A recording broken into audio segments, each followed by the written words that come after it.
I'm Jo Drummond. I am the Senior Researcher for Cereals based at the Foundation for Arable Research in Canterbury.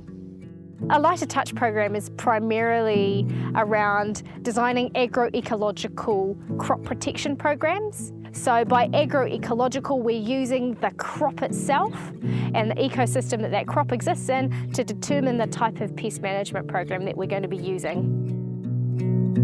So our key pillars are utilising plant genetics, integration of new crop protection technologies, and rationalising chemical pesticide programs. And that allows us to integrate things like biological control, ecological principles, plant protection products themselves, and other cultural methods.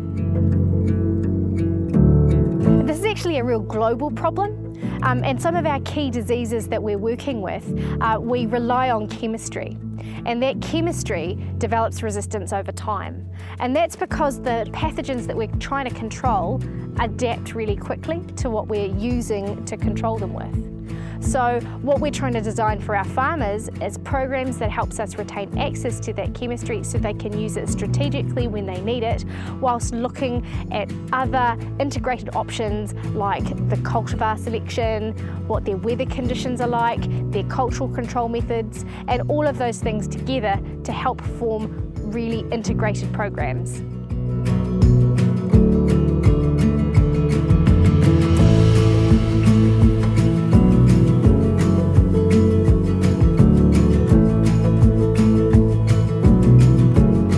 Right now at the moment, growers are really thinking about what key applications they're going to be putting on for the rest of the season. And the information we're sharing with them today is how they can do that whilst integrating resistance management practices and stewardship.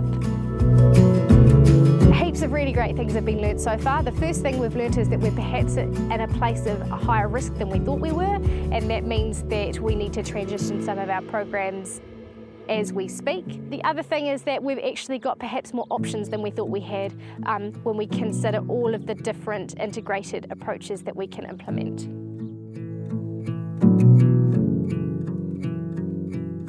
So where we're at now is that we're seeing some quite big sensitivity shifts in our Group 3 chemistries. Now, in our wheat space, we have 3 main Group 3 active ingredients that we use. We use epoxyconazole, prothioconazole, and methane-trifluconazole. And their sensitivities are in rank order from least to most sensitive. So we need to be really careful about how we use those going forward and making sure that we rotate and mix our mode of action groups. Likewise, in our Group 7 chemistries, we have a number of active ingredients that are out there on the market, and those that have been around longer are less sensitive, primarily because they've been exposed far more. So what we need to do now is we need to make sure that we mix our mode of action groups, so that's bringing in other groups like Group 11s and Group M4s, our multi-sites, to ensure that we've got good balanced mixtures and making sure that we're alternating both within and between seasons.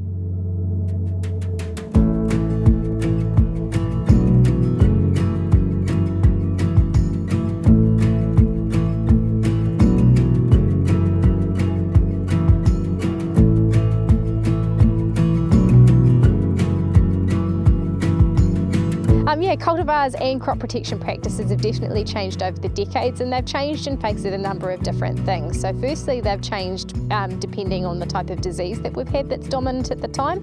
So in the early 80s and late 70s, things like powdery mildew and leaf rust were really dominant, and our programs were focused on that. In the 1980s, we had stripe rust, and our programs reflected that. As we've moved forward to the 2000s and 2010s, and more recently, Septoria triticide blotch has been our primary target. And with all of the resistance issues that come with it, our programs have definitely changed over time. Probably the biggest changes have been particularly for Septoria triticide blotch. So around the sort of early 2010s, we lost the strobilurin, so our Group 11 chemistry. And over that time, we see repeat exposure to particular chemical groups, and that puts a lot of pressure on them, particularly our Group 3s, our triazoles, so our demethylation inhibitors, and our Group 7s, our SDHIs. So what we see with our resistance happening is we see a reduction in the sensitivity of those products over time, which means that they start to struggle. And that means we have to think really carefully about how we use them so that we can continue to retain access to products in the future.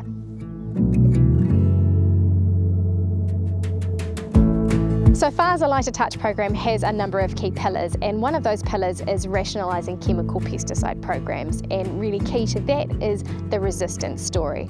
So in order for us to be able to implement lighter touch approaches, we need to understand how best to use our chemistry and how we can draw on genetics and how we can draw on new crop protection technologies such as biologicals to form integrated programs. So we're building our program based on really good, strong, integrated practices like cultural practices like cultivar selection, and then understanding all of the other levers that we have at our disposal, and then using that chemistry to piece together integrated packages that are going to help us have long-term management of the diseases that we face.